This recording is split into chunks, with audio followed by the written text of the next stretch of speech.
যে রমজান মাস এমন একটি গুরুত্বপূর্ণ এবং ফজিলতপূর্ণ মাস, যে রমজান মাসে কেউ যদি উমরাহ করে, রমজান মাসে কেউ যদি উমরাহ করে তাহলে একটি হজ করার সমান সওয়াব পাবে, বা আল্লাহর রসুল সাল্লাল্লাহু আলাইহি ওয়াসাল্লামের সাথে হজ করার সমান সওয়াব পাবে।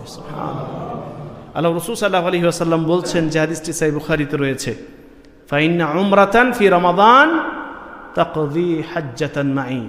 যে ব্যক্তি রমজান মাসে উমরাহ পালন করলো, সেই ব্যক্তি আমার সাথে হজ করার সমান সওয়াব পেয়ে গেল। সুবহানাল্লাহ। এই জন্য রমজান মাসে আমরা যেখান থেকে যেভাবেই সম্ভব সুযোগ যদি পাচ্ছি, বা সুযোগ আমরা করে নেওয়ার চেষ্টা করব। বছরে একবার কমসে কম রমজান মাসে চেষ্টা করি।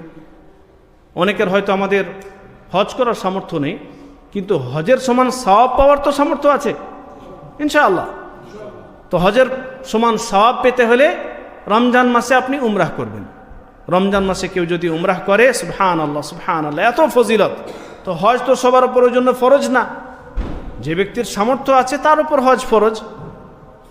কিন্তু এই সামর্থ্য তো আমাদের সকলেরই আছে, যারা বিশেষ করে সৌদি আরবে রয়েছে, এখানে আছি। রমজান মাসে আমরা আরাম করে এখন হজ বা হজের সমান সওয়াব আমরা পেয়ে যাব শুধুমাত্র একটা উমরাহ করলে। এবং দেশ থেকে আসাও এখন খুব সহজ, আগের মতো তেমন কঠিনও না। আর আলহামদুলিল্লাহ এখন আল্লাহ সুবহানাহু ওয়া তাআলা বহু মানুষকে তৌফিক দিয়েছেন, সেরকম সামর্থ্য হয়ে গেছে যে সবাই একটু একটু করে যদি টাকা জমাতে লাগে, তাহলে আরাম করে সে বছরে না হলেও সারা জীবনে একবার তো উমরাহ করতে পারবে। হাজার জায়গায় আমরা এখানে ওখানে ঘুরে বিভিন্ন জায়গায় মনোরঞ্জন করার জন্য গিয়ে টাকা খরচ করতে পারি, কিন্তু ওই টাকা জমিয়ে যদি আপনি 10 বছরে 15 বছরে একবার উমরাহ করতে আসেন, তাহলে এত বড় যে সওয়াব পেয়ে যাবেন সেটা কেউ আমরা বুঝি না।